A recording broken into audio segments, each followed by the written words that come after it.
Hi guys, welcome back. This week's update on the GPX TSE 300. We're making a little bit of headway now and just got a few more things done. Now it's all about the detail when you're preparing a bike, whether it's for racing or whether it's for just hard trail riding, whatever you're going to do. The first time you go on that bike, you want the bike set up how you want it, and it's alright just getting a bike from the dealer and then taking it straight out and riding it.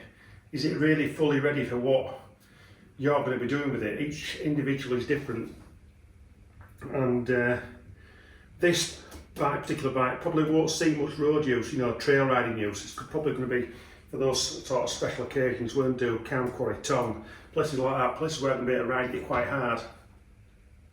So I want the bike set up from the outset. So once it's done, it's done. This week we've done quite a few things actually. You may have seen on the Facebook group the light switch conversion that I've done. Got a different loom what plugs into the existing loom, and got the Molex 6-pin connectors for the Euro Husky gas KTM switch to plug straight in, plug and play. So if we need to replace that at any time, it's a plug and play, no missing scenario there. The other things we've been doing, I've had some parts refurbished, some hard enduro parts. I've had the disc guard, the front disc guard refurbished from my other bike. So as you can see, we've got the headlight on now, the front mud guard, the fork leg protectors are on, and we've got the lower fork, the guards for the feet of the forks. I won't ride without them. You know what it's like, if you ride without them, they're going to get bashed up. The bottom of your forks will inevitably get damaged. They'll get ingrained with dirt, they'll get bashed up, whatever, and they just look an absolute mess. So protect the extremities of your bike is what I'm saying. It pays off. The brackets for the master cylinders, the brake and the clutch master cylinders, they're on. I've had to modify the bracket on this one, the actual fork, the cap, what goes on to hold it on, because of the window on the brake master cylinder. It just makes it that little bit wider, so I've had to take 2mm off that to make that fit. But it's now on and it's a perfect fit.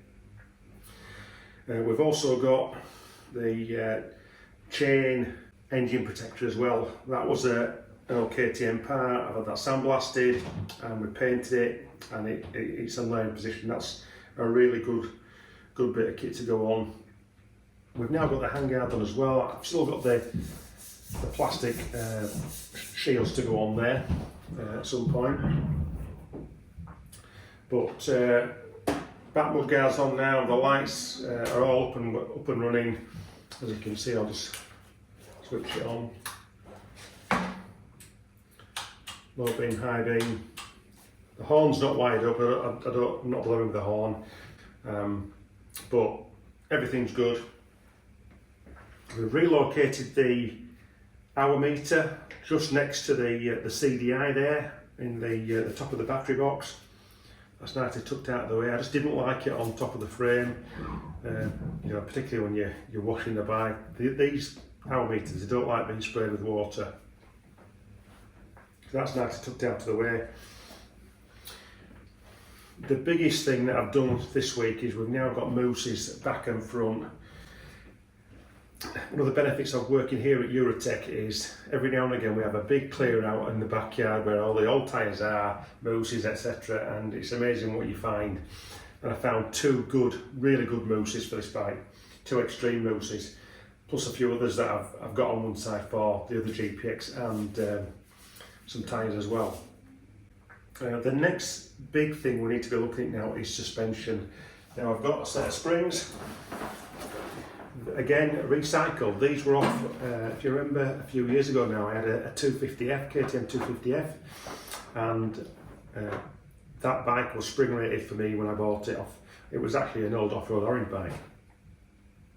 We'll put the right front springs in, and I've also got a rear spring as well. That's at the powder coaters for a refresh, which I should get back next week, all being well. So that is the next phase now with this bike, suspension. Now, looking at what we've got here with the front forks, it pretty much looks like it's the WP clone. So all being well, these springs will fit. I know that the rear spring that I'm having refurbished will fit as well. So that is the next phase, and we're also going to be looking at doing the conversion as well, so we have compression and dampening on both fork legs. I thought I might as well do it. I did it on the other bike, and it made all the difference. No doubts at all, you know, the suspension is good on this as stock. Well, you know, as good as stock WP, I would think. So we're getting it done and getting that side of things out of the way. Again, before we start riding it, one of the other things I've done as well, I've also fitted the chain block, a different chain block on a BRP chain block, which I highly rate. I've used BRP chain blocks now for the last 3 years on the TPI. Fantastic. That, you know, that chain block, I think I ran it for about 150, 200 hours thereabouts before I changed it. The one I've got on the other bike at the moment, the KTM, the 450 rally bike, that's done 2,400 miles, and it looks like it's hardly worn. So the BRP chain blocks for me are a really good product. I know they're expensive when you compare them to the standard chain blocks. If you want hard wearing parts, you've got to pay that a little bit more. And I can't believe at the moment the increase in some of the hard enduro products. Some of the stuff has gone up 30% in price, sometimes more. So if you can use some of your old parts, get them refurbished, get them sandblasted, vapor blasted, whatever, to bring them up looking like new, and then give them a lick of paint, it makes all the difference. It'll save you money. The other thing as well is I'm just waiting for some billet radiator guards as well. I've just got some of those orders. Hopefully they're going to be with me back into next week, but we'll see. So yeah, the billet radiator guards, they're going to be going on, and I think that'll be it. Once we've got, like I said, suspension sorted, billet radiator guards on, the rear shock done as well. I think we might look at a bladder on there. I think we'll be pretty much good to go. I mean, things like this is recycled. This is an old strap I had. I put it through the washing machine. It looks like brand new. And I've got one to go on the front as well, a grab strap. I'm hoping by early May we should be out on it and giving it a good run round. So stay tuned. Hard Enduro Adventure Media at Eurotek, GPX TSE 300. See you in the next part, guys.